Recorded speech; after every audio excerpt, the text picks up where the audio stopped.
அப்போ அதை எதிர்க்கிற ஒரு படம்ங்கிறது இன்றைக்கும் காலத்துக்கு தேவை தானே. இந்த தலைமுறைக்கும் இதனுடைய தீவிரத்தை நம்ம வந்து சொல்லணுமா வேணாமா?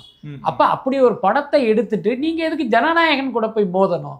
நிச்சயமாக ஒரு நல்ல கண்டென்ட் படத்தை விட மசாலா படத்துக்கு தான் இங்கே மவுசு அதிகம். அதற்கு தான் மக்கள் கூட்டம் கூட்டமாக போவாங்கங்கும் போது பராசக்தியோட ஜனநாயகனுக்கு தானே ஒரு பெரிய ஆரவாரமான ரெஸ்பான்ஸ் இருக்கும். ஸோ அந்த தேர்தல் ஏன் உங்கள் படத்தை போய் விடுறீங்கிறது தான் நம்முடைய கேள்வி.